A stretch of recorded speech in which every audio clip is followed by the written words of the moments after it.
What up? T to the T to the C. It's been a while since I've been on. Actually, probably a couple of years, I'd say. I don't know. I just kind of lost interest in making videos for some reason. I don't know why. But anyways, I'm getting off work here. Me and old D-Town work together, believe it or not. And Cowboys are going to the Super Bowl next year, according to him. So we'll wait and see what's up with that. Anyways, I just want to talk for a minute about Tennessee's coaching situation. There's a lot went on since I started my channel. I think I started my channel about the time Butch Jones took over, so about 6 years ago, whatever. It all started with BVD. I started watching some of his videos. Next thing you know, I wanted to make one, but I just want to make something very clear. BVD, Big Ball Daddy, guys like him, his age, they've seen Tennessee at their best. I mean, dude lived through the 90s, the 80s, you know, seen it all. Seen them at their highs, and now seeing them at their very low.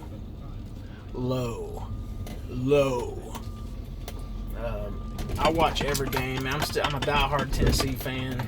Even though by the time I was old enough to really start paying attention to it and understand what was going on and all that, we sucked. I mean, past the decade, we've sucked. So, just all there is to it. 2016, I thought was going to be a good year, but turned out to not be. So, but the point I'm trying to make is guys BVD's age, and maybe a little bit younger than that, they've seen stability at that program. They've seen it the way it should be. Me, no. Well, by the time I really started paying attention, I mean, I've always been a Tennessee fan, but since I've become can't miss a game, got to be at the game once a year at least, or, you know, can't stand, I mean, I'm reading all about it, following recruiting. Since the time I started all that, it was about the time Lane Kiffin took over. And I was one of the ones that was on the boat with everybody saying Philip Fulmer should get fired, which now is the dumbest thing that ever came out of my mouth. You know, I thought, well, the guy's losing it, which I think everybody did at that time. And then the same thing happened with everybody else. Lane Kiffin came in, and boom, we was hooked. And it's just been a crazy whirlwind since then. But here's the one thing I can say about my generation.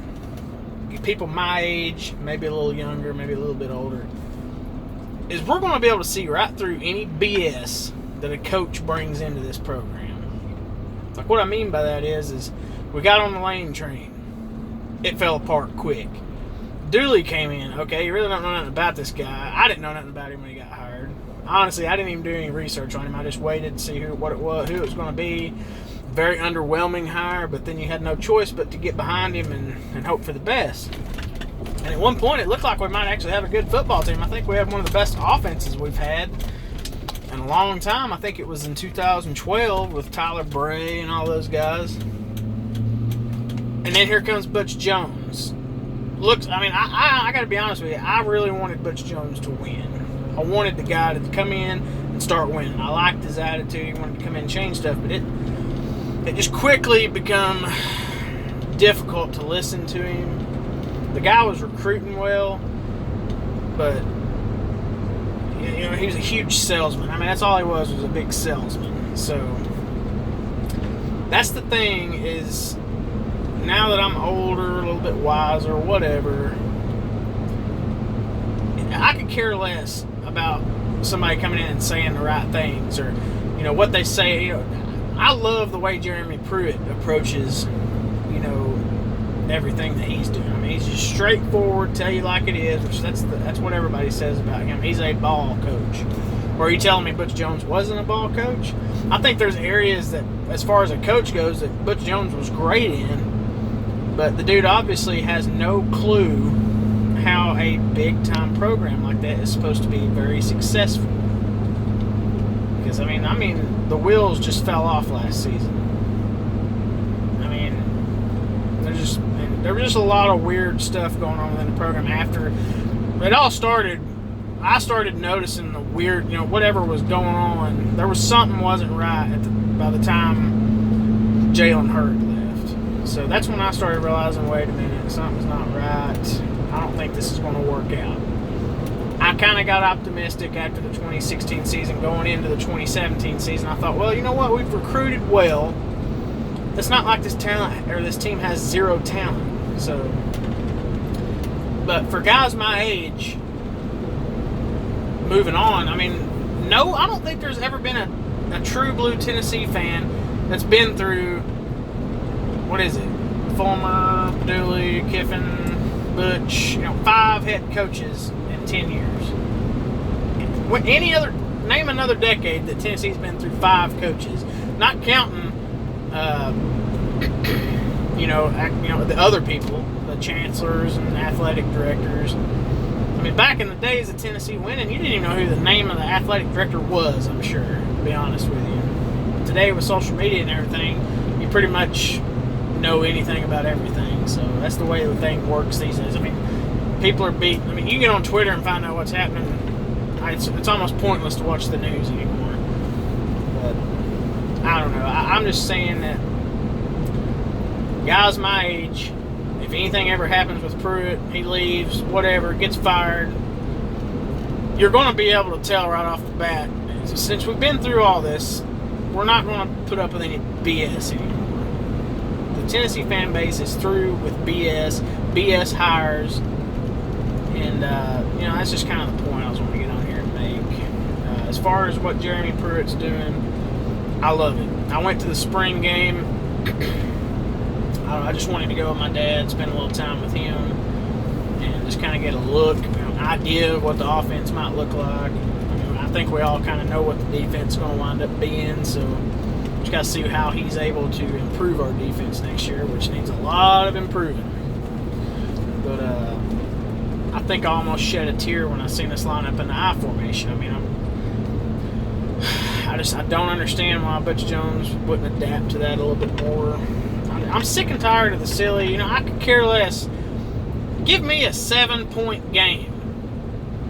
A 7-3 game. I don't care. All I want us to do is win. If we run the ball ever down and that's what's going to win the game, then that's what I want to happen.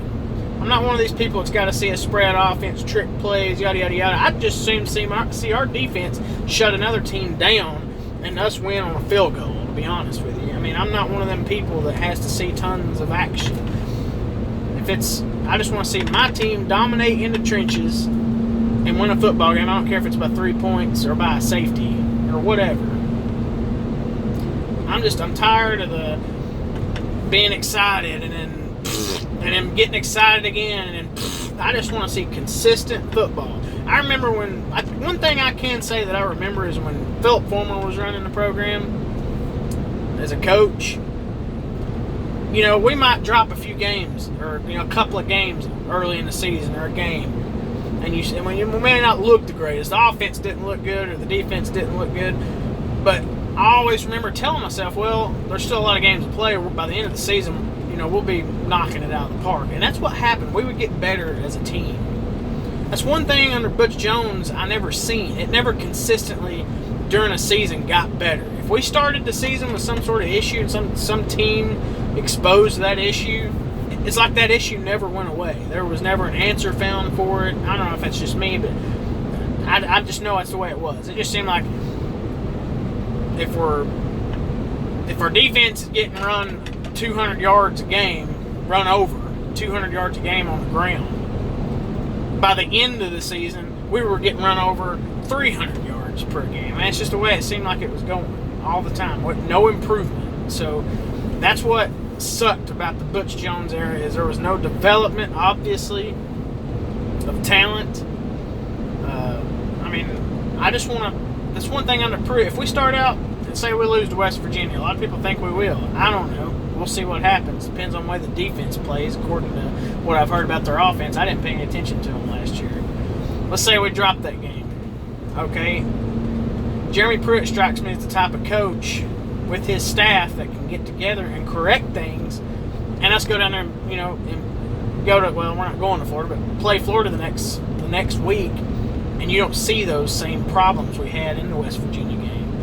And then, no matter how many games we win that year, I think you're going to see under this coaching staff, from everything I've learned about Pruitt and seeing his history in other teams, is you're going to see that we may not be the most talented team, but you're going to see us clean up things that need to be cleaned up as the season goes on. And then by the time we start getting better talent on the team, through recruiting, which recruiting seems to be going pretty well right now. We get the talent in here, then you're going to start seeing us crank out. See, if we've got 3 5-stars come in a class, we need to be the type of team that get those 3 5-stars to the NFL and 10 4-stars to the NFL over a 4-year period, whatever it is. That's something that wasn't happening under Butch Jones. The only true fire prospect I can tell you right now that was under the Butch Jones era that you just knew was going to the NFL without a shadow of a doubt was Derek Barnett. That kid is a beast. And I'm just about an Eagles fan just simply because he's on there. If D-Town hears this, he's going to kill me. But anyways, this is just some crap I wanted to get on here and talk about. Nobody's probably going to watch it because I ain't been on here in forever. But anyways, go Vols. Y'all have a good one. I may be back on soon. I don't know.